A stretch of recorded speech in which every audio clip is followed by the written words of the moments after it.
अस्सलाम वालेकुम जी, मैं हूँ यासीर मलिक और आपके साथ मौजूद हूँ पीएचए के हेड ऑफिस में। हुज़ुर वाला आज मुलाकात है हमारी चेयरमैन पीएचए आसिफ महमूद साहब से, जो मामले खसूसी हैं, सियाहत पे भी काम कर रहे हैं, पिंडी इस्लामाबाद के रोडों पे भी काम कर रहे हैं और बड़े माशाल्लाह एक्टिव हैं। आज गपशप करते हैं कि बुज़दार साहब का भी हाल हवाल जानेंगे। आइए।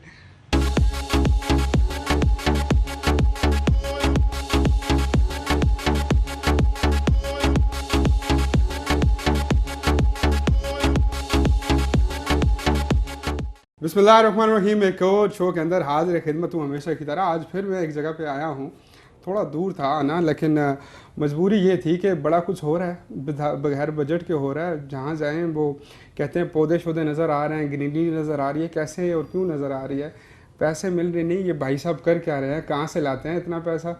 एसएमडीज़ लगी हुई हैं, लोगों को फॉलोअप, कोविड को भी जो एरिया था उसमें बड़ा इन्होंने काम किया। हमारी खुशकिस्मती हमारे साथ आसिफ महमूद साहब मौजूद हैं, पीएचए के चेयरमैन हैं, मामले खुसूसी सीएम हैं। Thank you so much sir for joining.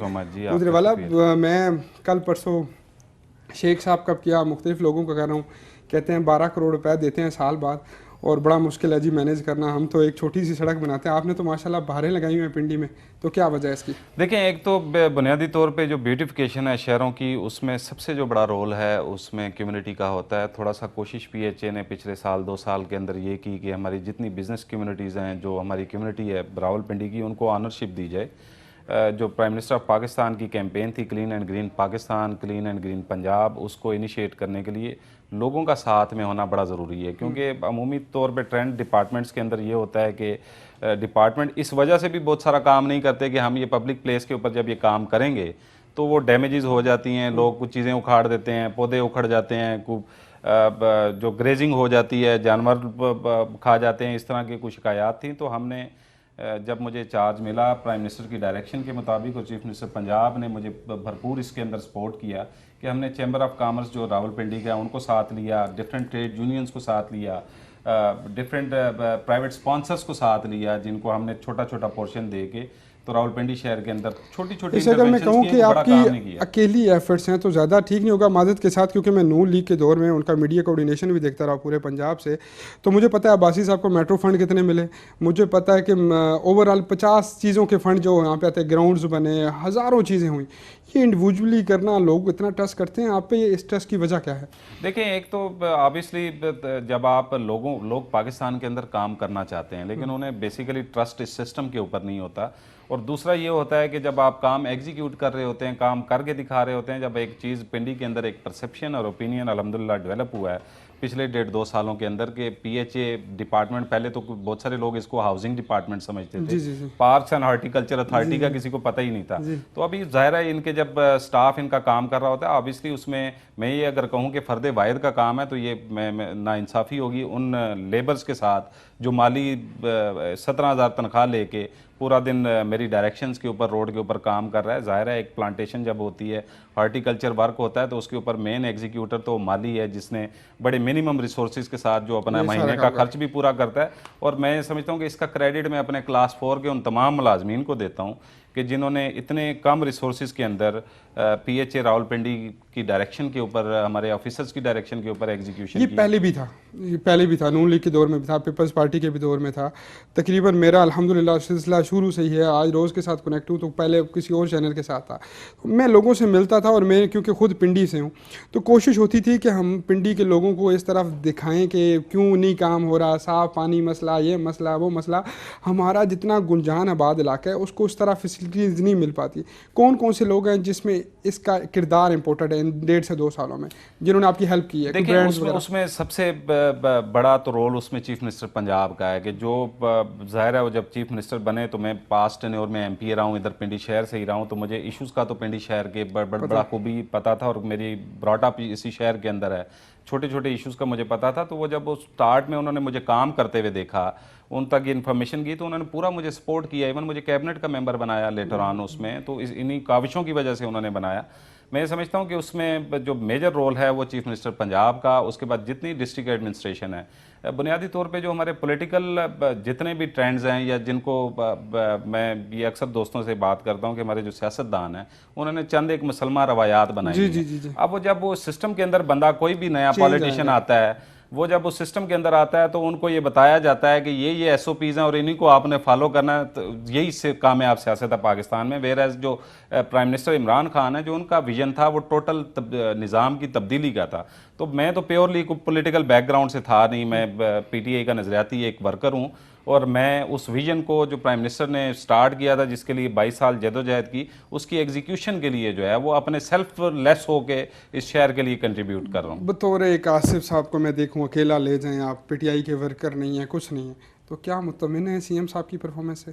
देखिए, मैं क्योंकि सिस्टम का हिस्सा हूँ और मेरी ये तबीयत में है कि गैर ज़रूरी मैं किसी की तारीफ भी नहीं करता, लेकिन जो चीफ़ मिनिस्टर पंजाब हैं, जिस अंदाज से वो मेहनत कर रहे हैं, मैंने पिछला टेन्योर देखा है, ये बहुत बड़ा आलमी है। हम लोगों का आगे जो चीफ मिनिस्टर पंजाब थे साहबका, जो आजकल वोट को इज्जत दो का नारा लगाते हैं, शहबाज शरीफ साहब, मैं हैरान हूँ कि ये लोग कैसे ये स्लोगन लगाते हैं कि जब पिछले टेन्योर में ये खुद चीफ मिनिस्टर थे, यानी कि छठी उन्होंने बारी ली, क्या इनसे कोई ये पूछे कि इन्होंने अपने इलेक्टेड नुमाइंदों को कभी इज्जत दी है जो वोट लेके आते थे?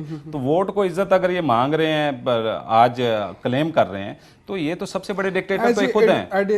एडमिनिस्ट्रेटर, यानी कि उनकी एडमिनिस्ट्रेशन इतनी अच्छी थी कि डीपीओ हो, डीएसपी मैं बता देता हूँ। आज छोटा सा वाकया होता है तो कहाँ से कहाँ। देखिए, मैं आपको बता देता हूँ एडमिनिस्ट्रेशन वो क्या थी। देखिए, सिस्टम के जब बेनिफिशरीज होते हैं ना, ये सिस्टम से बेनिफिट दिलवाते थे अपने लोगों को, ये इलेक्टेड नुमाइंदों पे ट्रस्ट नहीं करते थे। इन्होंने 6-7 लोगों के एक टीम बनाई हुई थी, जिसमें इमदादुल अबुसाल, डॉक्टर तोकीर शाह और चंद एक ब्यूरोक्रेट थे, जो उनके किचन कैबिनेट का हिस्सा थे। मॉडल टाउन के अंदर उनकी असेंबली लगती थी और वहीं पे सारे डिसीजंस होते थे। नंबर 1। नंबर 2, जितने हमारे आज अगर मैं एक काम एग्जीक्यूट करने जाऊँ, कोई डेवलपमेंट स्कीम एग्जीक्यूट करने जाता हूँ, तो मैं पेपरा रूल्स का, मैं अपने रूल्स ऑफ प्रोसीजर का पूरा ख्याल रखता हूँ कि ट्रांसपेरेंसी इंश्योर करता हूँ कि जो बिजनेस कम्युनिटी है, जो भी उसमें ठेकेदार आ रहे हैं, उनको पूरा प्रॉपर उसमें मौका मिले कि जो एक ट्रांसपेरेंट तरीके से बिड विन कर सके। तो वो उस टेन्योर में ये सारी चीज़ें अवॉइड की जाती हैं। सब दूसरी साइड पे जाता हूँ, पिंडी से सियासत का स्टार्ट, पिंडी बॉय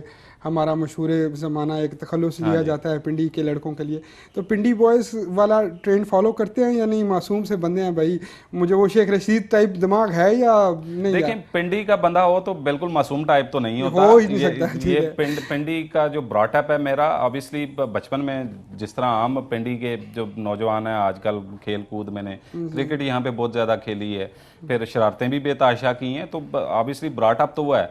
लेकिन मैं समझता हूँ कि जिस तरह शेख रशीद साहब की आप मिसाल दे रहे हैं, और उनका बड़ा कंट्रीब्यूशन है रावलपिंडी की सियासत में भी, ओवरऑल मुल्की सियासत में उनका कंट्रीब्यूशन है, और उसके साथ साथ मैं समझता हूँ कि सबसे जो बड़ा कंट्रीब्यूशन है, जितने स्कूल, कॉलेजेस और यूनिवर्सिटीज़ उन्होंने अपने मिनिस्ट्री के दौर में बनवाई हैं, ये कामी सियासतदानों ने बनाई हैं। और ये एक बड़ा विजन है कि ज़ाहिर है ऑब्वियसली जब हमारे ख़ुसूसन जो ख्वातीन के यहाँ पे कॉलेजेस बने हैं, वो इनकी एक बहुत बड़ी कंट्रीब्यूशन है पिंडी के लिए। अभी मुझे ये बताएं, मैं फिर उधर ही सवाल मेरा रुक गया है।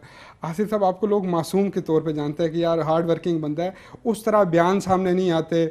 मुझे अभी मैंने, क्योंकि अपने बाकी साहब हैं, प्रोड्यूसर हैं मेरे, तो मैंने उनको कहा, उन्होंने कहा कि आसिफ साहब तो इंटरव्यू कम देते हैं, तो मैंने कहा मैं जा रहा हूँ करने के लिए, लेकिन वो उस तरह मीडिया पे भी आप नहीं आते, वजह क्या है? देखें, उसमें 2-3 चीज़ें, हर इंसान की ना अपनी पर्सनल एक कैपेबिलिटी और सलाहियत उसके अंदर होती है। मेरी थोड़ी सी कोशिश ये होती है कि जो मौका, देखें, इज़्ज़त जिल्लत देनी है अल्लाह की ज़ात है, ठीक है, रब ने जो मौका दिया है उसमें जितना मैं फोकस कर सकूं अपने काम को। और मेरे पास टूरिज़म पंजाब का पोर्टफोलियो जो प्राइम मिनिस्टर के दिल के बड़ा करीब है, चीफ मिनिस्टर के दिल के बड़ा करीब है, और गवर्नमेंट की इस टाइम टॉप प्रायोरिटी है, तो मेरे ऊपर काम का प्रेशर होता है। ऐसा बिल्कुल नहीं कि मैं इंटरव्यू नहीं देता हूँ या मैं मीडिया पे नहीं आता हूँ। मेरे पास जो मेरे फ्राइडे सैटरडे मैं पिंडी ऑफिस में बैठता हूँ, जो आप जैसे दोस्त भाई आते हैं, मेरी कोशिश होती है, क्योंकि पॉलिटिकल वर्कर को ये ज़ाहिर ऑब्वियसली काम के साथ साथ ये मीडिया और आपका साथ हमें ज़ाहिर रिक्वायर्ड होता है, क्योंकि हम जो आसिफ ही क्यों PHA का चेयरमैन, ऐसी क्या क्वालिटी नज़र आ गई आपके ऊपर वालों को? देखें, एक तो नंबर 1 तो बात यह है कि मैं लास्ट टेन्योर जब मुझे पार्टी ने टिकट दिया था, एक पॉलिटिकल वर्कर का सबसे बड़ा टेस्ट ये होता है कि वो जब इलेक्शन कंटेस्ट करे तो उसका क्या आउटकम आता है। तो मैं अल्हम्दुलिल्लाह प्राउडली ये कहता हूँ कि बिकॉज ऑफ पाकिस्तान तहरीक इंसाफ और नो डाउट के प्राइम मिनिस्टर इमरान खान की ये बहुत बड़ी कंट्रीब्यूशन थी कि हम यंगस्टर्स को उन्होंने मौका दिया था। 2013 के जो 18 पहले जीतने वाले MPs थे पंजाब के अंदर PTI के, उनमें से अल्हम्दुलिल्लाह एक मैं था। उसके बाद जब की थी एक ऑब्वियसली 2018 में जब उसी पार्टी के लिए मैंने टिकट अप्लाई किया, तो अनफॉर्चुनेटली मुझे पार्टी टिकट नहीं दे सकी। ज़ाहिर पार्टीज़ की मजबूरियां होती हैं को बहुत सारी जगहों पे अलायंस पे हम गए हुए थे, कहीं पे मैं मेरे लिए अंडरस्टैंडेबल है कि लीडरशिप के लिए ज़रा थोड़ा सा मुश्किल होता है। तो जब मैं पार्टी ने मुझे टिकट नहीं दिया तो उसके बाद बाय चॉइस मुझे पार्टी ने, मैं और आरिफ साहब दो ऐसे पिंडी से लोग थे जो सिटिंग एमपीए थे और उनको समहाउ टिकट नहीं दिया गया था। तो फिर हमसे जब पार्टी ने हमारी ऑप्शंस पूछी तो मैंने बाय चॉइस पीएचए का इंतखाब किया था, क्योंकि मैं ये समझता था कि इसमें काम करने का बहुत बड़ा पोटेंशियल है और पिंडी शहर की ब्यूटिफिकेशन का इसमें काम हो सकता है। हुजूरवाला, मुझे ये बताएं, बचपन में कोई रोमांटिक थे, गाने शाने गाते थे, या बस एक सुकून माहौल वाला चक्कर था? देखिए बचपन में तो रोमांटिक नहीं, रोमांटिक तो जवानी में हुआ जाता है। तो बचपन में शरारती ज़रूर था, बचपन में शरारती ज़रूर था, लेकिन रोमांटिक तो इंसान ज़ाहिर है जवानी में हुए थे रोमांटिक। ऑब्वियसली रोमांटिक हर इंसान जो सेंसिटिव आदमी है वो रोमांटिक भी होता है। कोई गाने शाने सुनते हैं या नहीं सुनते? हाँ, मैं म्यूज़िक सुन लेता हूँ अगर टाइम मिले। अब तो नहीं, लेकिन जब टाइम था उस टाइम तो बहुत ज़्यादा सुनता। टाइम था उस टाइम फेवरेट कौन था? देखिए मैं जब नुसरत फ़तेह अली ख़ान के सॉन्ग्स बड़े, कुमार सानू के हमारे दौर में जब हम नए नए जवान हुए थे तो कुमार सानू के बड़े सॉन्ग्स जो हैं वो हिट होते थे। लता के ऑब्वियसली हमारे जो मेहदी हसन साहब थे उनकी भी गज़लें भी मैं कुछ दोस्त मेरे कहा करते थे कि वक्त से पहले बूढ़े हो गए हो, तो मैं थोड़ी सी मेच्योरिटी, हाँ मेच्योरिटी की तरफ जो है वो वक्त से पहले थोड़ा सा मैं रहा हूँ। शादी लव मैरिज अरेंज मैरिज? मेरी प्योरली अरेंज मैरिज थी, वालदा की ख्वाहिश के ऊपर लव मैरिज नहीं मैं कर सका। आई डोंट नो कि भी इस वो 4 वाला खाना पूरा करना चाहते हैं या नहीं? यार बस डरता हूँ मैं। नहीं, मैं सरे दस्त तो देखें, जब इंसान के बच्चे हो जाएं, ज़िंदगी में आ जाएं, तो फिर इंसान की प्रायोरिटीज़ चेंज हो जाती हैं। और अल्हम्दुलिल्लाह को उसमें को ऐसा इशू नहीं। वैसे तो हमारा जो मज़हब हमें इजाज़त देता है इस चीज़ की। और अनफॉर्चुनेटली एक हमारे इस सोसाइटी के अंदर ये भी एक बड़ा एक अजीब व गरीब सा ट्रेंड है कि गर्लफ्रेंड्स तो सारे बना लेते हैं, लेकिन शादी दूसरी करें तो उसको हम बड़ा बुरा भला कहना शुरू कर देते हैं। तो मैं नहीं समझता हूँ कि इसमें कोई बुरी चीज़ है अगर कोई दूसरी शादी करता है, लेकिन सरेदस मैं तो एक ही पे खड़ा हूँ। अपने बच्चों, आपके बच्चे माशाल्लाह बेटे हैं आपके? मेरा एक बेटा है, 2 बेटी हैं। अच्छा, बेटा जो है उसको देखते हैं कि वो उसको आगे से ला के आप पॉलिटिक्स में ला सकते हैं? अच्छा, मेरी ये ख्वाहिश रही कि क्योंकि जब मैं अपने बचपन में था तो मेरा ये दिल चाहता था कि मैं क्रिकेटर बनूँ, और मैंने बड़ी उसके लिए कोशिश भी की, लेकिन समहाउ जो मेरे फादर थे, रीजन सीजन खेले या क्लब? नहीं, मैं क्लब तक ही रहा, क्योंकि उसकी वजह यह है कि जब मैं 14-15 साल का था तो वालिद साहब जो हैं वो उनकी ये ख्वाहिश थी कि कोई बेटा डॉक्टर बने। तो वो उन्होंने मुझे फिर पढ़ाई की तरफ थोड़ा सा डाइवर्ट करते थे, तो समहाउ वो रेजिस्टेंस की वजह से मैं नहीं पहुंच सका। तो मेरी ये, जब मेरा बेटा हुआ तो मेरी ख्वाहिश थी कि ये क्रिकेटर बने, लेकिन उसमें मुझे अभी तक तो कोई जरासीम नज़र नहीं आते। आप खुद किसको फेवरेट कौन था उस दौर में जब आप क्रिकेट देखते थे कि यार मुझे इस तरह बनना है, या ये क्रिकेटर मेरा फेवरेट? देखिए उसमें ऑब्वियसली जो हमारे अभी प्राइम मिनिस्टर हैं इमरान खान साहब हमारे, तो हमने बचपन में इनको देखा है, एक बड़ा आइडियल पर्सनैलिटी थी इनकी और बड़े डोमिनेटिंग थे। और बैट्समैनों में मुझे राहुल द्रविड़ जो इंडिया के बैट्समैन थे वो मुझे वो बड़ा टेक्निकली बड़ा साउंड प्लेयर था, तो मुझे वो बड़े पसंद थे। ठीक है। उसके अलावा पाकिस्तानी कोई ऐसा स्टार जिसको मिलने का दिल हो कि यार इसको तो एक बार मिलना है, बड़ा अच्छा क्रिकेटर है, वक्त हाजिर जो है कौन सा है? देखें ये टाइम की बात है कि ज़ाहिर है ऑब्वियसली मेरा ब्रॉटअप एक मिडिल क्लास फैमिली से हुआ है, और मैं यहाँ पे रावलपिंडी शहर की गलियों में क्रिकेट खेलता रहा। मेरी अनफॉर्चुनेटली अभी तक मुलाकात शुएब अख्तर से नहीं हो सकी। और मैं ये ख्वाहिश है मेरी, मैं शुएब भाई से आपकी अगली मीटिंग करा रहा हूँ। शुएब भाई मेरे बड़े अच्छे दोस्त हैं, अब मैंने उनको इंटरव्यू भी किया, उनको यहाँ पे लेके आते हैं, आपकी उनकी माशाल्लाह से ये कोशिश दिखाते हैं। तो बाकी तो क्रिकेटर्स जो हैं उनसे मेरा अल्लाह ने ये मौका दिया है, पोर्टफोलियो दिया है, तो मुलाकात, लेकिन समहाउ उनसे मेरी मुलाकात नहीं हो सकी आज तक। तो वो मेरी खाने में क्या पसंद है कि यार ये चीज़ जो है ना मेरा मूड ठीक कर देती है मेरे सामने जब आए? तो देखिए खाने का वैसे मुझे ऐसा कोई शौक नहीं है, लेकिन चटपटी चीज़ें मैं ज़्यादा खाता हूँ। मसलन फूडी, मतलब कौन सी चीज़ जो गोश्त में कौन सा ऐसा है? देखिए मैं अगर ये कहूँ कि बिरयानी मुझे ज़्यादा पसंद है, लेकिन उससे ज़्यादा मैं अचार के साथ दाल और रोटी मुझे मिल जाए तो ज़्यादा मुझे अपील करता है। अचार के साथ? अचार ज़रूर होना चाहिए। अच्छा। और गोश्त वगैरह कौन सा खाते हैं? कोई कभी नहीं, कोई स्पेसिफिक में कोई फूड नहीं, चिकन मटन कुछ भी आए तो कुछ भी आए वो खा लेता हूँ, लेकिन आप उम्र के इस हिस्से में हैं कि अब मुझे थोड़ा सा वो, क्योंकि पिछले दिनों को दोस्त मुझे कह रहे थे कि आप वेट गेन कर रहे हैं, तो वो उसको मलूज़े खाते रखते हुए कोई डाइट प्लान अब उस पर थोड़ा थोड़ा इम्प्लीमेंट करना शुरू किया है। तो वैसे ओवरऑल अगर देखा जाए, कहीं दावत पे जाते हैं, मतलब ज़्यादा दावतों पे जाते हैं या दावतों पे बुलाते हैं, क्या माइंड क्या कहता है कि यार किसी से कोई काम पड़ गया? वैसे हमारे एक कोलीग हैं फैसलाबाद से एमपीए, वो मुझे लास्ट टाइम मिले तो मुझे कहते हैं कि लोग ये कहते हैं कि जब आप एमपीए सियासत में बन जाएं तो फिर घर से खाना नहीं खाते आप बाहर ही खाना खाते हैं। तो ऑनेस्टली स्पीकिंग के जो एंगेजमेंट्स होती हैं और जो जिस तरह के ट्रेंड्स चल रहे होते हैं, ऑब्वियसली उसमें दावत पे बुलाते भी हैं लेकिन ज़्यादा खानी पड़ती हैं। पड़ती है, बिल्कुल ऐसी बात है। सारी बातों को अगर मैं हट के कहूँ कि खान साहब की अभी तक की जो सियासत है उससे मुतमिन है आसिफ या नहीं? देखिए, मैं ये समझता हूँ कि जिस तरह का, क्योंकि मैं ज़ाती तौर पे इस सिस्टम का हिस्सा हूँ, मैं अंडरस्टैंड कर सकता हूँ कि कितने बड़े बड़े हर्डल्स हैं।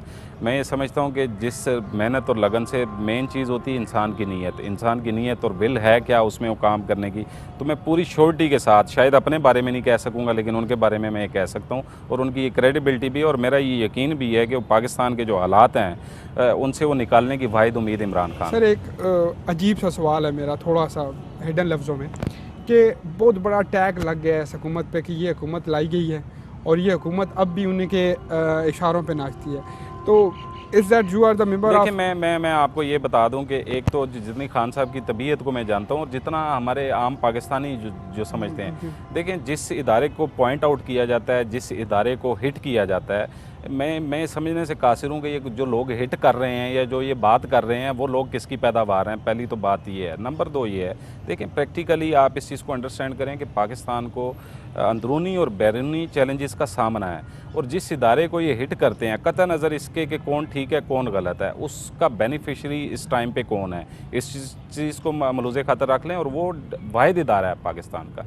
देखें, ये इक़्तिदार में रहे हैं 40 साल, इनको किसने रोका था कि फ़ौज के साथ एक और अपनी पुलिस क्यों नहीं बना ली? देखिए ना, अपने पंजाब के इदारे क्यों नहीं डेवलप कर लिए इन्होंने?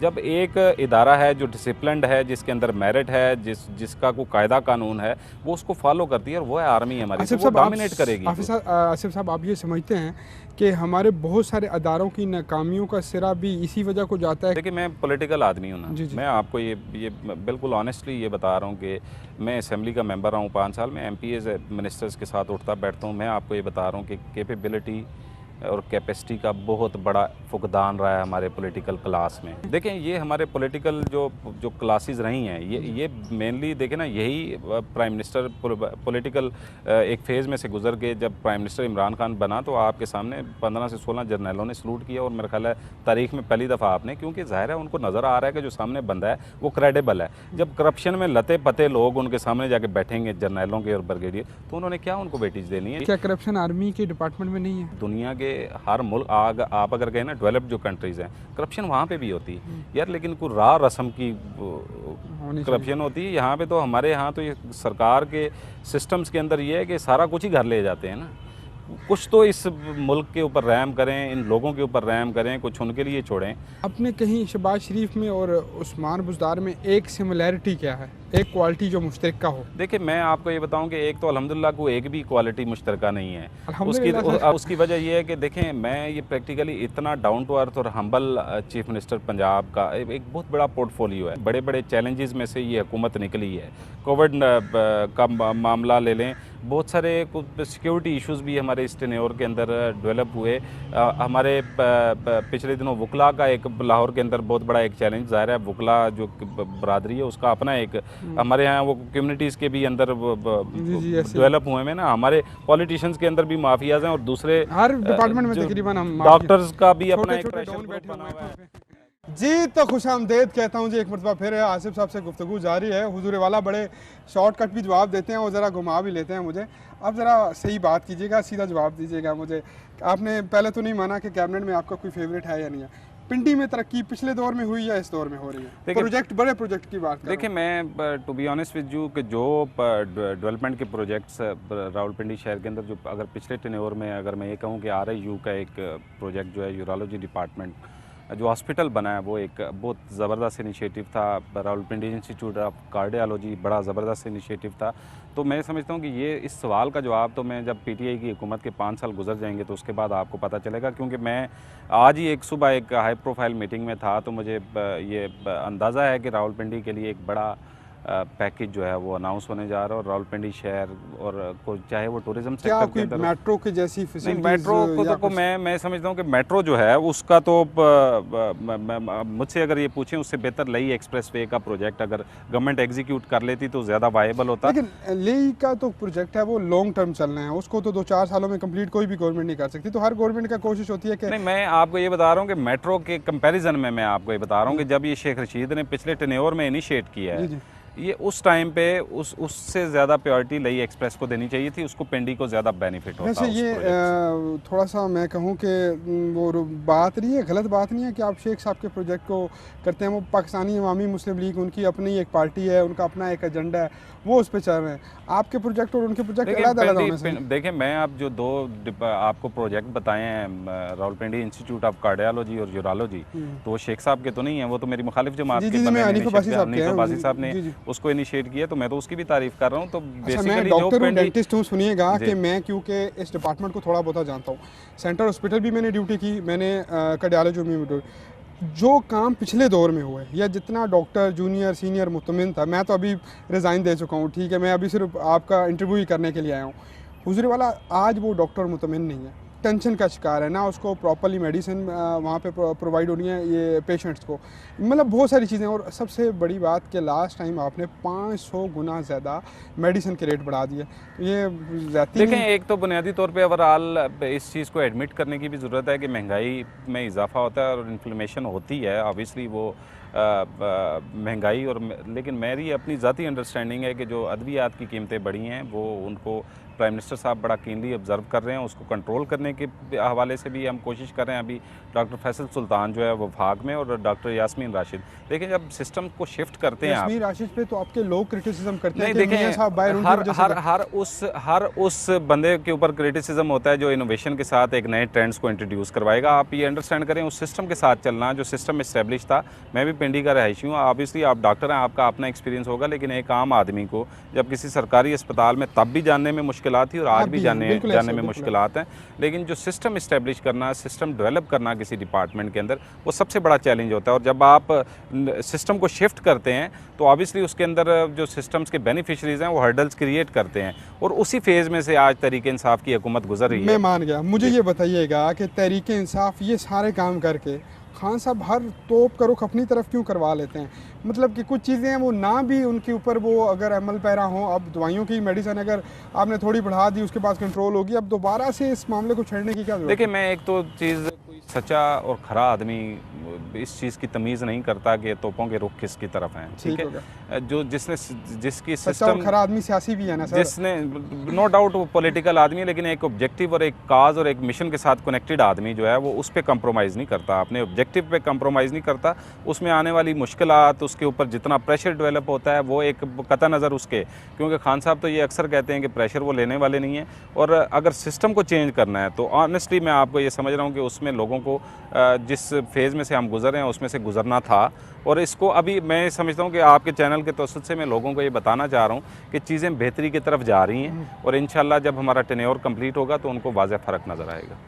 क्या क्या सोचते हैं कि ये तो आधी एक तो टाइम गुजर गया, आधा टाइम जो आने वाला है उसमें आप क्या सोचते हैं कि आपने पिंडी इस्लामाबाद में PHA के हवाले से ये काम करने हैं? देखें, एक तो मैं रावलपिंडी शहर के अंदर को हेल्थ क्लब और स्विमिंग पूल की फैसिलिटी लोगों को यहाँ पे जिस तरह एलीट क्लास इस्लामाबाद क्लब के अंदर बैठ के अपने बच्चों को वो फैसिलिटीज़ देती है या हमारे जिमखाना के अंदर है, ठीक है, बहुत सारी जगहों पे है। तो मैं पिंडी की जो आबादी है इनके लिए मैं चाह रहा हूँ कि ये इसको इस्टेब्लिश करवाऊँ रावलपिंडी शहर के अंदर। और दूसरा जो सबसे बड़ा फुकदान है, जो पिंडी के यंगस्टर हैं इनको फ़िज़िकल एक्टिविटीज़ के लिए ग्राउंड्स या वो फैसिलिटीज़ मुहैया नहीं, और मैं ये चाह रहा हूँ कि पिंडी शहर से थोड़ा सा बाहर निकल कर ही सही, लेकिन कोई एक एम्यूज़मेंट पार्क या कोई एक बड़ा ऐसा डे आउट एक्टिविटी का पूरा एक पैकेज यहाँ पे पिंडी के शहरियों के लिए दूँ। और उसके लिए मैं चीफ मिनिस्टर पंजाब से मैंने रिक्वेस्ट भी की हुई है और कुछ टर्किश कंपनीज़ हैं उनको भी लूप में लिया हुआ, और इंशाल्लाह लाहौर, पिंडी और फैसलाबाद के लिए हम इस तरह के पार्क को इस्टेब्लिश करवाएंगे। कोरोना का दूसरी लहर शुरू हो रही है, लेकिन हम हमारी अवाम साहब ने तो पिंडी स्ट्रीट का हाल जाके देखें, मुझे तो मरी रोड नहीं गुजरा जा रहा था, तकरीबन घंटे के अंदर मैं यहाँ पे पहुँचा, तो वही सूरत हाल है। लहर इतनी बढ़ गई है कि डेली 100 से 150 पेशेंट अभी दोबारा स्टार्ट हो गया। तो क्या कहेंगे अपने पिंडी की आवाम जो आपको सुन देखें, रही है? एक तो बुनियादी तौर पे जिस तरह से पहले फेज़ के अंदर मैं अल्लाह ताला का शुक्रगुज़ार हूँ कि उसके खुसूसी करम की वजह से कोविड जो है वो उस तरह से इफ़ेक्ट नहीं किया जिस तरह बाकी दुनिया के ममालिक के अंदर वो कर रहा था। ऑब्वियसली उसमें गवर्नमेंट के भी इनिशिएटिव्स थे, प्राइम मिनिस्टर का एक विजन शामिल था, लोगों का साथ शामिल था, क्योंकि विदाउट कम्युनिटी, जिस तरह मैंने पहले कहा है, आप कोई भी काम सक्सेसफुली नहीं कर सकते। और जिस तरह इनिशिएट किया हमने कोरोना टाइगर फोर्स को, इट मीन्स कि वो एक लीडर का विजन था, उसने लोकल कम्युनिटी को साथ इंगेज किया और बगैर किसी पॉलिटिकल तफरीक के साथ इंगेज किया। तो अब जो दूसरी लहर है, मैं समझता हूँ कि ये हमारे लिए इसलिए ज़्यादा ख़तरनाक है कि जो नंबर हमारे पूरी दुनिया में हैं और खुसूसन हमारी हेल्थ सिक्योरिटी के पॉइंट ऑफ व्यू से जो बने थे, कहीं खुदा न खास्ता हम उसको ज़ायल ना कर दें जिस रफ्तार के साथ हम चल रहे हैं। तो इस चीज़ को अंडरस्टैंड करने की भी ज़रूरत है और एहतियात इसका वाहिद इलाज है और एहतियात हमें एहतियात करें, लेकिन एहतियात नहीं करे ओवरऑल अवाम हमारी। मुझे ये बताइएगा कि आसिफ साहब, खुद को अगर एक मिनिस्ट्री में जाना हो, कल अल्लाह करे आप कौमी असम्बली के मेंबर बने, सूबाई के बने, तो क्या समझते हैं ये वजारत, यानी कि किस पे काम जारी हो सारी है आपका? ओवरऑल इंसान होता है, एक विजन लेके चलता है, आपका किस मिनिस्ट्री में जाने का इरादा है? देखिए, मैं अभी, क्योंकि मेरे पास पोर्टफोलियो है advisor to CM on tourism Punjab के अंदर, मैं पंजाब के टूरिज़्म को देख रहा हूँ और उसमें काफ़ी सारी चीज़ें हमने इनिशिएट कर भी ली हैं। तो मैं ऑब्वियसली ये चाहूँगा इसको कंटिन्यू करूँ, इसी को कंटिन्यू करेंगे। टूरिज़्म में क्या हमने वो टारगेट अचीव कर लिए हैं इन 2.5 सालों में जो हमें करने थे? देखें, एक तो पहली तो बात यह है कि टूरिज़्म के ऊपर और ये इन्वायरमेंट के ऊपर तो किसी पॉलिटिकल गवर्नमेंट का पहले फोकस ही नहीं रहा। ये पहली पॉलिटिकल गवर्नमेंट है कि जिसने क्लीन एंड ग्रीन का स्लोगन, और ये ऑब्वियसली ट्री प्लांटेशन का आपने और मैंने इसी पिंडी में रहते हैं, कभी ये हमने बात सुनी नहीं किसी से, ठीक है। तो ये खान साहब का विजन था और उसके साथ साथ टूरिज़्म के ऊपर भी फोकस पहले। चीफ जस्टिस साहब गए हैं उधर KPK के अंदर, तो चीफ जस्टिस साहब कहते हैं कि मुझे तो 2.5 मिलियन के 2 मिलियन वो जो दरख्त थे वो नज़र कोई नहीं आए, यहाँ पे तो सारी खुदाइयाँ करवा दी हैं कटक साहब। जिस तरह मैं आपको ये बात करता हूँ ना, देखें, इस चीज़ को भी अंडरस्टैंड करें कि एक गवर्नमेंट एक विजन देती है, उसके एग्जीक्यूटर ये हमारे डिपार्टमेंट्स होते हैं, ये ब्यूरोक्रेट होते हैं, ये हुकूमती पूरी मशीनरी होती है जो जिसके ज़रिए वो ऑपरेट कर रहे होते हैं। तो चीफ जस्टिस साहब की अगर कोई ऑब्जर्वेशन है, आई डोंट नो, अब मैं तो पर्सनली, ज़ाहिर है जो फैक्ट्स एंड फिगर हैं इसमें तो कोई शक नहीं है, ये इंटरनेशनल इदारे इसको रिकगनाइज़ कर रहे हैं कि KPK के अंदर ट्री प्लांटेशन जो है इंतहाई सक्सेसफुल रही है। लेकिन उसके अंदर नकायस जो होते हैं, जो मैं आपसे जिक्र कर रहा था कि छोटे छोटे नवाज शरीफ हर डिपार्टमेंट में है, तो वो तो हर्डल्स आती हैं। ठीक हो गया नजीब बकार, बड़ी सारी बातें सीखने को मिल रही हैं कि PHA जो है वो विदाउट बजट ऐसे बहुत सारे काम कर रहा है। हमें हर इंसान को अपने पे होके एक बात सोचनी है कि बीइंग अ पाकिस्तानी मेरा किरदार क्या है। आपके पास ओहदा अल्लाह की देन होता है, कहते हैं कि ओहदे का वक्त जो है वो ज़रा जल्दी गुजर जाता है, जब बंदा सिविलियन होता है या ओहदे के बगैर होता है वो थोड़ा आराम से गुजरता है। लेकिन अगर आपका जज्बा सच्चा है, अगर आपकी ये काविश ईमान सच्चा है कि मैंने कुछ करना है इस मुल्क पाकिस्तान के लिए, तो आप जब अकेले में होते हैं तो सोच रहे होते हैं। और अल्लाह पाक कहते हैं God help those help who themselves, खुदा उनकी मदद करता है जो अपनी मदद आप करते हैं। तो ये सिलसिला यहीं से जारी हो सारी है।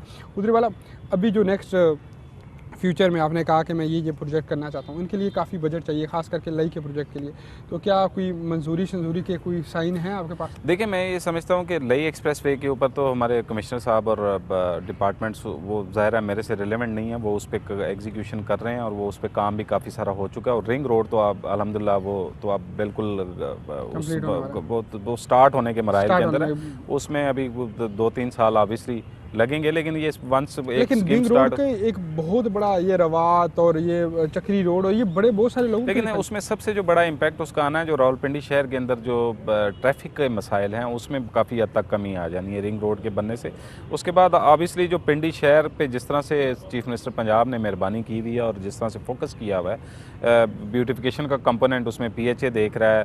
मैं समझता हूँ कि बहुत सारी चीज़ें जो हैं वो ये सरकार, मेरा जो अपना ज़ाती एक्सपीरियंस है, सरकार के पैसे के बगैर भी आप कर सकते हैं और प्राइवेट सेक्टर को इन्वॉल्व करके कर सकते हैं। मैं BOT बेसिस पे PPP मोड के पे हमने अथॉरिटी बना दी पंजाब के अंदर, यानी कि जो कानून साजी करनी थी वो हमने आलमोस्ट तमाम ही चीज़ों की कर दी हुई है।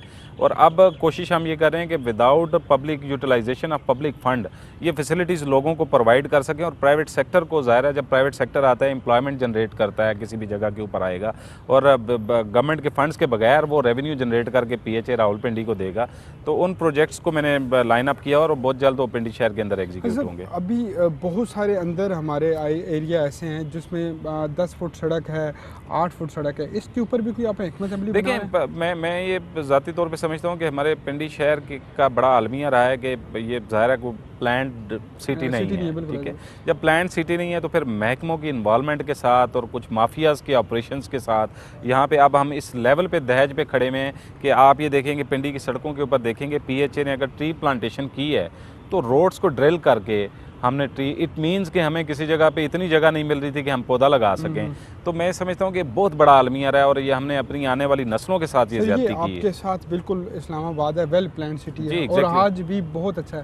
हालांकि हमारी अवाम-उन्नास ट्विन सिटी की जो हैं वो आलमोस्ट सेम है। ताया का पुत्र उधर रहता है और मामे का बच्चा इस्लामाबाद में तो देखें ना, मेजॉरिटी पूरा पिंडी सुबह उठ के इस्लामाबाद दफातर के अंदर जो जॉब्स करते हैं वो जाते हैं। और एक बड़ा मेजर जो है डिफरेंस आता था कि जब आप फैज़ाबाद ब्रिज क्रॉस करते हैं, इन्वायरमेंट टोटल चेंज है।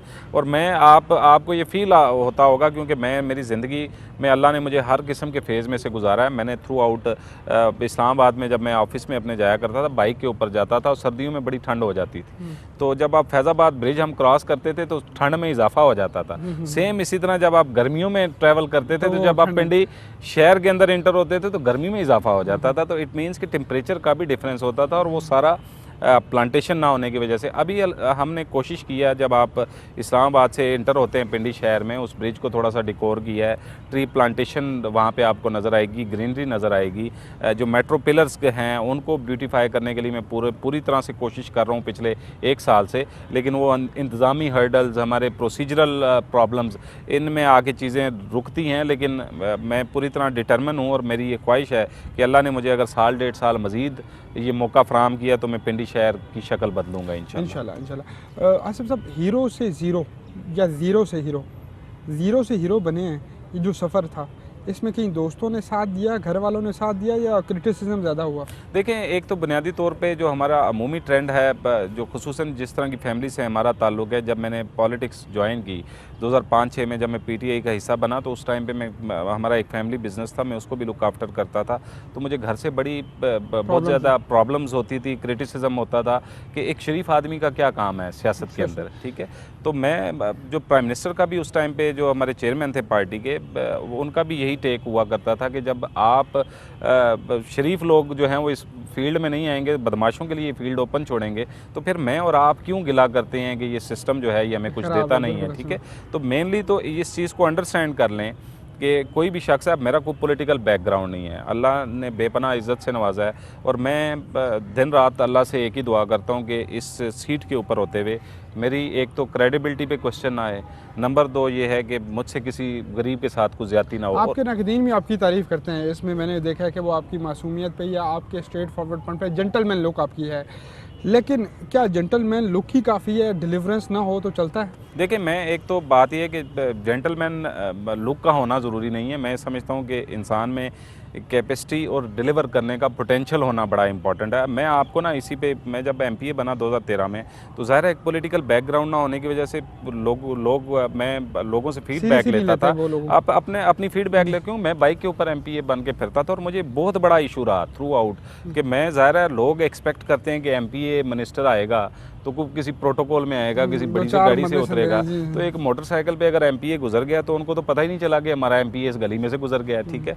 तो ये इस तरह के इश्यूज़ मुझे बहुत सारे रहे। और एक जो सबसे बड़ी चीज़, जब मैं असेंबली में गया तो ज़ाहिर है एक फ़र्स्ट टाइमर था मैं, जब मैंने जाके असेंबली का एनवायरनमेंट देखा तो मैं आपके चैनल के तवज्जुह से लोगों को कह रहा हूँ, मेरा कॉन्फिडेंस डेवलप करने में उन पॉलिटिशियंस का बड़ा हाथ है जिनके बड़े बड़े नाम हैं, बड़े बड़े हमने उनके बारे में सुना हुआ है, लेकिन जब आप उनसे गुफ्तगू करते हैं तो ना उनका कोई विजन है, ना उनका कोई सोच है। अल्हम्दुलिल्लाह आज अल्लाह ने मुझे मौका दिया है, तो मैं बगैर, जिस तरह आपने खुद कहा, इवन टूरिज़म डिपार्टमेंट में कोविड की वजह से हमारी तमाम डेवलपमेंट स्कीमों के ऊपर कट लग गया, लेकिन उसके बावजूद छोटे छोटे इंटरवेंशन करके अगर इंसान के अंदर विल हो तो इंसान चीज़ों को चेंज करता है। और मैं बड़ा प्राउडली ये कहता हूँ कि ये PHA का मैं हाल दो कि मैं अभी भी मुझसे अगर पूछेंगे मैं सेटिस्फाइड नहीं हूँ। मैं अपने स्टाफ को ये कहता हूँ कि मैं सेटिस्फाइड नहीं हूँ, क्योंकि इसमें बहुत सारा काम अभी होना बाकी है और जिसको मैं कोशिश कर रहा हूँ कि करूँ, लेकिन विदाउट रिसोर्सेज उसको मैनेज करना एक बहुत बड़ा चैलेंज है जिसको मैं कोशिश कर रहा हूँ। केवल बुज़दार साहब के अंदर, क्योंकि आप करीबी दोस्तों में से हैं, उनके मामले खसूसी हैं, तो क्या क्वालिटी पाई है कि दर्द तो चले एक बंदा रखता है लेकिन वो थोड़े से सिंपल भी हैं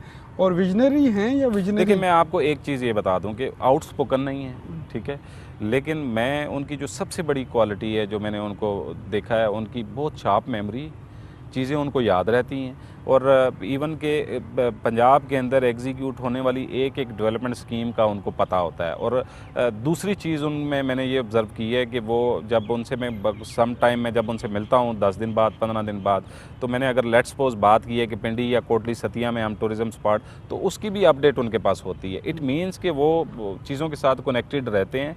लेकिन हमारे यहाँ जो पॉलिटिकल एक अलमिया रहा है हम लोगों का, वो ये रहा है कि बड़े बड़े बुलंदोबांग दावे करने, अच्छा डिबेटर जो होते हैं, फिर जिसने बटन खोले हुए होंगे, फिर जो नारे ज़रा ज़ोर से लगाएगा, फिर जिसका थोड़ा सा टैका भी है इलाके के अंदर, उस सियासतदान को तो हम वेटेज देते हैं। फिर जब कहते हैं ब्यूरोक्रेसी के ऊपर हावी होकर ना काम बड़े इजीली करा। देखिए ब्यूरोक्रेसी भी इसी मुल्क का हिस्सा है। मैंने प्रैक्टिकली 2 साल में एक्सपीरियंस किया है। अब ये रावलपिंडी की एडमिनिस्ट्रेशन है, हाँ, एक वर्किंग रिलेशनशिप आपका ज़रूरी नहीं होता कि किसी से गाली गलौज करके ही आपने काम लेना है। देखें, अगर आपका अपना ज़ाती को इंटरेस्ट नहीं है, आप किसी से फेवर नहीं लेते, मैं अगर पॉलिटिकल आदमी हूँ, मैं एडवाइज़र हूँ चीफ मिनिस्टर का, तो मैं आपको ये ओपन चैलेंज देता हूँ कि आप जाएं, आप किसी डिस्ट्रिक्ट एडमिनिस्ट्रेटर, किसी ऑफिसर से पूछ लें कि मैं अपना ज़ाती काम ही नहीं किसी को कहता। और ये पॉलिटिकली लोग इसको शायद नहीं वेटेज देते होंगे, लेकिन मैं कलेक्टिव जहाँ पे काम होता है, सर इसमें जब मेरा बात तो नहीं है ना, आपका अगर जाती काम आपके पास आपका वोटर आ जाता है, वो एक गरीब वोटर है। मैं जाती काम की बात कर रहा हूँ, पब्लिक के काम के लिए तो मैं बैठा हूँ, मैं अपने जाती काम की। जब आप जाती फेवर्स नहीं लेते, जिस तरह की फेवर्स हमारे सिस्टम के अंदर लोग लेते हैं अपने ज़ात के लिए, जब वो फेवर्स नहीं लेते तो मुझे किसी का ना कोई डर है ना खौफ है। तो मैं तो पहली तो चीज़ ये है कि हमारा एक वर्किंग रिलेशन इतना अच्छा इस्टेब्लिश हुआ हुआ है। मेरा तमाम लोग रिगार्ड करते हैं, ज़िले रावलपिंडी की जितनी एडमिनिस्ट्रेशन है, तमाम लोग, DC कमिश्नर सारे रिगार्ड करते हैं। लेकिन जब मेरी को अपना ज़ाती एजेंडा ही नहीं है, जब वो पब्लिक का कोई काम नहीं करेंगे, तो मैं उस पर फिर शोर भी डाल सकता हूँ। उधरी वाला वाइंड अप की तरफ जा रहा हूँ मैं प्रोग्राम के। मुझे ये बताइएगा, शेख रशीद साहब, हनीफ अब्बासी साहब, फयाजुल हसन चौहान साहब, एक तो होता है बोलना, एक तो होता है ताबड़तोड़ बोलना, और एक होता है कि बस बात ही ख़त्म। पिंडी बॉयज़ उधर से मशहूर हैं इस हवाले से, यही सियासत पिंडी की रही है। आप इस सियासत में माशाल्लाह से मकाम तो बना गए हैं, लेकिन उस तरह से आउटस्पोकन नहीं है। देखिए मैं आउटस्पोकन, यही तो मैं आपको बात समझाना चाह रहा हूँ। देखें, किसी से बदतमीजी करना, किसी की तज़ीक करना, मान गए हैं कि शेख रशीद और फयाजुल हसन चौहान किसी मैं ये नहीं माना हूँ कि वो, मैंने उनके बारे में नहीं कहा। मैंने कहा कि अगर ये आउटस्पोकन, आप इसको आउटस्पोकन कहते हैं कि जो किसी की तज़ीक करे या बदतमीजी करे, ये देखें थोड़ा सा ना एक ब्रॉटअप जो है आपका, एक कल्चर भी होता है। अब शेख साहब या फयाजुल हसन चौहान साहब, ये उन जमातों के अंदर इनका एक पॉलिटिकल बैकग्राउंड है। शेख साहब ने गार्डन कॉलेज की पॉलिटिक्स की हुई है, तो जाहिर है उस टाइम का जो कल्चर का इम्पैक्ट है वो उन पे रिफ्लेक्ट करता है। जो हम PTI के लोग हैं, हमें तो एक इस निज़ाम को तब्दीली के लिए हम पॉलिटिक्स के अंदर शामिल हुए थे, और हम ऑनेस्टली MNA MPA मिनिस्टर बनने के लिए नहीं आए थे, हम अपने कंट्रीब्यूशन के लिए आए थे, जो मैं कर रहा हूँ। और मैं कतन ये नहीं कह रहा हूँ कि वो खुदा ना खास्ता फयाजुल हसन चौहान बदतमीज़ हैं या शेख रशीद साहब बदतमीज़ हैं, लेकिन जो जिस स्टाइल को आप पिंडी बॉयज़ के साथ लिंक अप कर रहे हैं, मैं समझता हूँ कि वो हमारी सियासत की एक मजबूरी भी है, लोगों को वो अपनाना भी पड़ता है। लेकिन शेख रशीद साहब तो बड़ी नपी तुली बात करते हैं। अल्लाह माफ़ करे। अच्छा, मुझे ये बताएं कि कल आपको अगर कहीं शहबाज गिल की जगह या कहीं भी तर्जुमानी मिल जाती है, तो क्या आप इतना इस तरह की बात कर सकते हैं जिस तरह की आजकल बातें होती हैं? देखिए, मैं ये समझता हूँ कि अगर इंफॉर्मेशन मिनिस्टर जो होता है, वो एक इंतहाई रिस्पॉन्सिबल पोजीशन है, और उसके लिए अगर कल को मुझे मौका मिले तो ऑब्वियसली मैं फोकस ज़्यादा ये करूँगा कि जो गवर्नमेंट्स की जो अचीवमेंट्स हैं, जो कि बेतहाशा हैं, जो मीडिया के ऊपर उस तरह से हाईलाइट नहीं हो रही, मैं उन पे फोकस ज़्यादा करूँगा कि हम अपने बारे में बता सकें कि हम क्या कर रहे हैं, ना कि हम, ज़ाहिर है एक चीज़ इस्टेब्लिश फैक्ट है, कोर्ट्स ने डिसीजन दे दिए, सारी दुनिया को नज़र आ रहा है कि यहाँ से पाकिस्तान से भाग के कौन बाहर गया। ये तो एक इस्टेब्लिश फैक्ट है कि जिस तरह से कर्जे लिए, देखें जो भी गया है, मैं ये समझता हूँ कि चाहे वो हम में है या किसी मुखालिफ पार्टी में है, जिसने इस मुल्क के साथ इस तरह का सलूक किया है उसको कैफरे किरदार तक पहुँचना चाहिए, चाहे वो हमारा अपना सगा ही क्यों ना हो। उधर वाला पीटीआई का फ्यूचर कहाँ पे देखते हैं? देखिए, मैं ये समझता हूँ कि फालतू के एक सिस्टम को जब आप ब्रेक करने आते हैं तो आपके सामने एक माफिया खड़ा होता है, वो आपके अंदर भी दरारें डालता है, आपके फिर लोगों के सेल्फ इंटरेस्ट भी होते हैं, सारे लोग एक जैसे नहीं होते, टीम सिलेक्शन एक बहुत बड़ा चैलेंज होता है। अभी हमारी हुकूमत नई 2 साल हुए हैं और बड़े बड़े चैलेंजेस में से हमें, और कोविड जैसा जो हिस्ट्री में आपको जिसकी मिसाल नहीं मिलती, ज़ाहिर है एक इकनॉमिक क्रंच ऑलरेडी था, हम उसमें से स्ट्रगल कर रहे थे, ऊपर से कोविड का ये इशू आया तो मुश्किलात हैं। लेकिन मैं ये आपको ये बता रहा हूँ कि जिस तरह की लीडरशिप क्वालिटीज़ अल्लाह ताला ने इमरान खान साहब को दी हुई हैं, वो इस मुल्क को इस जंजालपुरे में से निकालेंगे इंशाल्लाह, और फ्यूचर पाकिस्तान का तहरीक इंसाफ है। लाहौर के अंदर रावी के नाम से एक सोसाइटी बनने जा रही है, रावी अर्बन फ्रंट, जी हाँ जी, जी। वो उसमें क्या मिडिल क्लास को भी घर मिल जाएंगे? देखिए, उस प्रोजेक्ट का तो ऑब्वियसली मुझे नहीं पता, लेकिन बड़ा स्टेट ऑफ द आर्ट एक पूरा नया शहर बनने जा रहा है, और मैं दुआ गो हूँ कि अल्लाह करे कि ये प्रोजेक्ट पाया तकमील तक पहुँच जाए, क्योंकि अगर ये देखें हमारे पास रिसोर्सेज पोटेंशियल इस मुल्क को अल्लाह ने हर किस्म का दिया हुआ है, लेकिन आप जब इस सिस्टम के अंदर आते हैं तो हर्डल्स, प्रॉब्लम्स इतनी होती हैं कि उसके लिए पूरा लड़ना पड़ता है। और मैं जितना फाइटर हमारे प्राइम मिनिस्टर साहब हैं वो लड़ रहे हैं, और बड़े वो पुरसुकून अंदाज में लड़ रहे हैं। लगता है कि कुछ पैराशूट्स भी आपकी पार्टी में हैं, तो अगर कोई टाइम आया तो वो उड़ जाना जाए तो फिर बड़ा मसला होता है। देखें, ये तो हमारे सियासत का हिस्सा है, जो सियासत की खूबसूरती है या ये नहीं हिस्सा है। हम तो उस सियासत का ही हिस्सा नहीं है, मेरे जैसे लोग तो उस सियासत का ही हिस्सा नहीं है। हम तो कंट्रीब्यूट करने आए इस मुल्क के अंदर जो एक मुस्बत तब्दीली जिसके प्राइम मिनिस्टर ने कमिटमेंट की है उसके अंदर अपना हिस्सा डालने आए हैं। बाकी पॉलिटिक्स मेरा कैरियर नहीं है या मेरा मकसद नहीं है। इसको मैं रिलेट करता हूँ कि अगर मैं इस पोजीशन पे रह के लोगों की खिदमत कर सकूँ और पॉजिटिवली कर सकूं, और ये मेरे लिए बहुत बड़ी एक, मैं समझता हूं कि अल्लाह की ब्लेसिंग है कि इस पोजीशन पे बैठे आप छोटे छोटे लोगों के मसाइल का हल करते हैं, और पिंडी शहर को जिस तरह से डेकोर कर रहा हूं तो ऑब्वियसली एक सेंस ऑफ अचीवमेंट भी होती है। आखिरी सवाल आपसे, बल्कि सेकंड लास्ट सवाल, बिज़नेस अपनी ज़ात के लिए फ्यूचर में कुछ देखते हैं कि मैं जब रिलैक्स हो गया तो बिज़नेस भी करूंगा, या बस ठीक है? अच्छा, मैं आपको ना ये एक बड़ हमारा जो कल्चर है ना, बड़ा मजाक का खेज़ है कि जब आप पोजीशन के ऊपर होते हैं, और मैं आपको जिस तरह बता रहा था कि एमपीए बनने से पहले मैं एक बिज़नेस कर रहा था, लेकिन जब मैं एमपीए बना तो ऑब्वियसली मैं उसको फोकस नहीं कर पाया, मैं उसको टाइम ही नहीं दे पाया। तो ऑब्वियसली ये एक मिडिल क्लास फैमिली से होना, और ये एक बहुत बड़ा चैलेंज होता है। अभी मैं इस पोजीशन पे हूँ तो हमारे यहाँ लोग जो है ये नाकामी और कामयाबी इसी को गर्दानते हैं कि भाई आप एक सीट के ऊपर हैं तो आप इस पे कारोबार क्यों कर लें, अपने लिए कैश कर लें, कोई कारोबार और जायज़ तरीके से कारोबार कर लें। तो मैं समझता हूँ कि जब आप पोजीशन के ऊपर हैं तो आपको किसी किस्म का कोई कारोबार नहीं करना चाहिए, वो किसी लिहाज से भी वो जायज़ नहीं होगा, क्योंकि आपकी पोजीशन है, एक सीट है, उसके ऊपर रहते हुए आप किसी किस्म का कोई भी कारोबार करेंगे तो आपको समहाउ ना चाहते भी आपको बेनिफिट्स आ रहे होते हैं। तो मैं ये चाहता हूँ कि जो मेरे बच्चे हैं, जो ज़ाहिर है अभी जिनको मैं पाल रहा हूँ, तो जितनी मेरी कोशिश हो सके वो हलाल रिज़्क उनके अंदर जाए ताकि कल को मेरे लिए वो एसेट बन सके। Thank you so much sir, आपने टाइम दिया। आप और पाकिस्तान की आवाम एक मैसेज अपना 2 मिनट का दे दें। देखें, एक तो आपके चैनल के तवसुत से मैं ये मैसेज देना चाहूँगा हमारे पाकिस्तान के तमाम लोगों को। एक तो बुनियादी तौर पर जो सबसे बड़ा ड्रॉबैक मैं देखता हूँ हमारे सिस्टम के अंदर कि हम हुकूमतों पर बहुत ज़्यादा डिपेंड कर रहे होते हैं, वेयर एज जो हमारी अपनी ज़ात है उसको हम बिल्कुल एक्सक्लूड करके चल रहे होते हैं। तो विदाउट हेल्प ऑफ कम्युनिटी, यानी कि जो हम कलेक्टिवली अगर कुछ चीज़ों को इनिशिएट नहीं करेंगे, जैसे क्लीन एंड ग्रीन पंजाब की कैंपेन है हुकूमत की, उसको सक्सेसफुल बनाने के लिए अपने मोहल्ले गली के अंदर प्लांटर्स लगाएं, प्लांटेशन करें, अपने इवन डोर स्टेप्स के ऊपर हैंगिंग बास्केट्स के अंदर फ्लावर आप लगाएंगे तो ज़ाहिर ऑब्वियसली एरिया की लुक ही टोटल चेंज हो जाती है।